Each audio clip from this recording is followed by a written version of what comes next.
U.S. President Donald Trump has signed 40 executive orders at least since taking office on Monday. Among the signed executive orders are the recognition of only two sexes in the United States, male and female, by the federal government, restoring of death penalty in the U.S., securing the United States borders, halting of automatic United States citizenship for those born in the U.S., withdrawal of the U.S. from the World Health Organization, and granting of pardons for January 6 rioters, as well as pulling out of Paris Climate Agreement, among others. And as part of the sweeping crackdown on both undocumented and legal immigrants, U.S. President Donald Trump also signed an executive order on Monday trying to end the right to citizenship for some children born in the U.S. Now, several civil rights organizations, including the American Civil Liberties Union, ACLU, have filed lawsuits challenging President Trump's order. Let's take a closer look at what the U.S. Birthright Citizenship entails and what withdrawing it would mean for residents of African descent.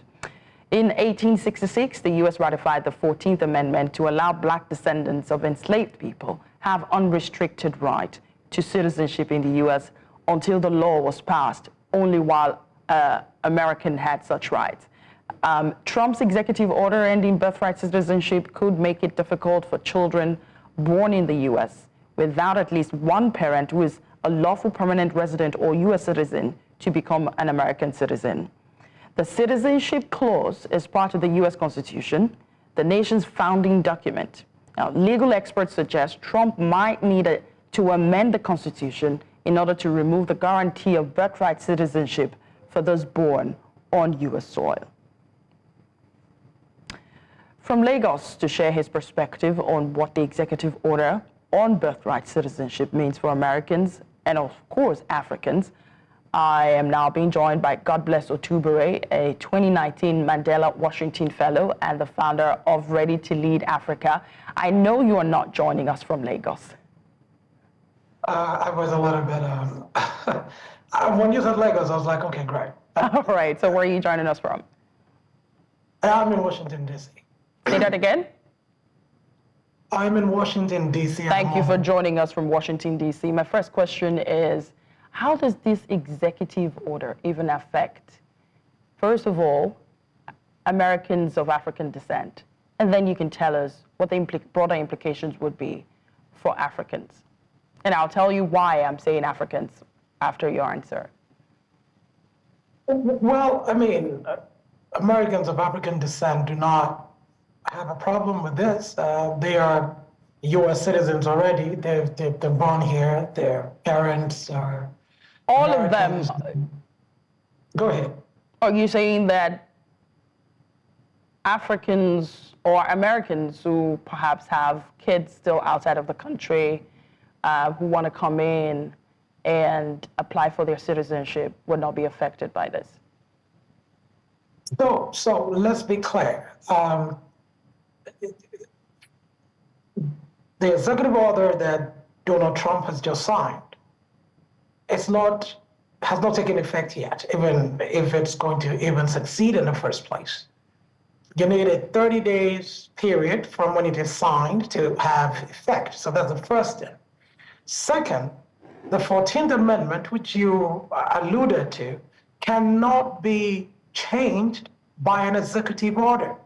So, as I speak to you, the Attorney General from California to New Jersey have filed lawsuits challenging it. And look, Trump would need 2/3 of members of Congress, both the House and the Senate. And he controls, and the Republicans control both the House and the Senate. So I guess getting a 2/3 would not be a problem. No, it would be a problem because I don't think it's every Republican who supports what he has done.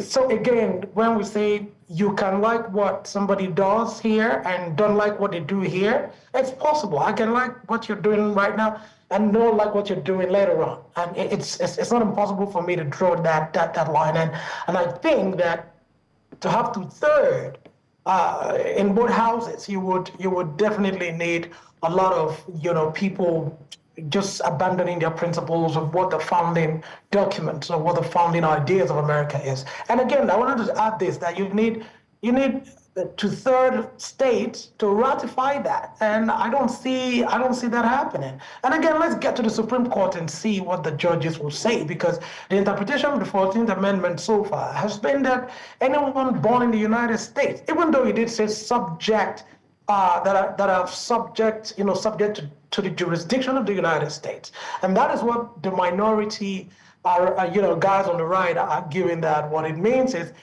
you have to be a subject of the United States for that particular clause to apply to you.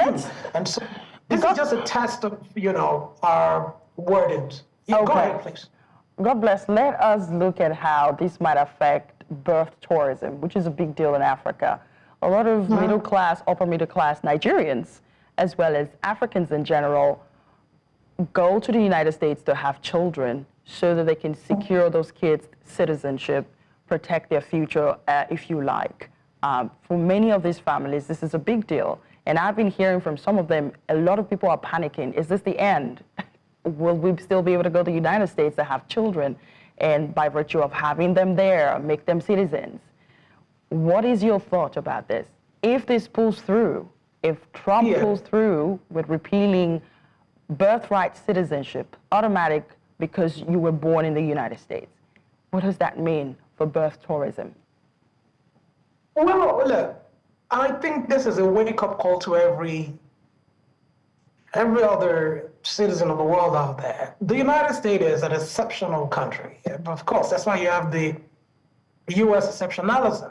There are things that happen in the U.S. that don't happen anywhere else. And the U.S. has been in that position where everybody else looks up to it, where it has created a society where, irrespective of where you are from, you have a shot at the good life, just being a citizen or being a permanent resident, right? But what this is also telling other people is, you've got to make your place better. You've got to find a way to ensure that you are not putting the idea of success or securing futures in the hand of another country. But that said, it would definitely impact birth tourism. But look at it. Birth tourism is, at best, it gives citizenship, right?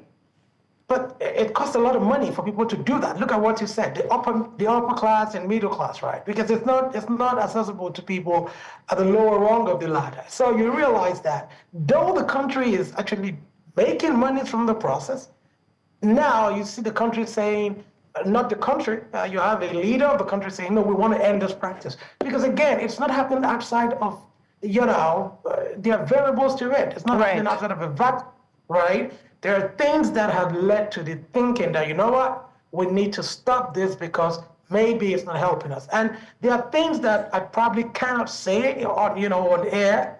That are some of the information that we have based on, what we know.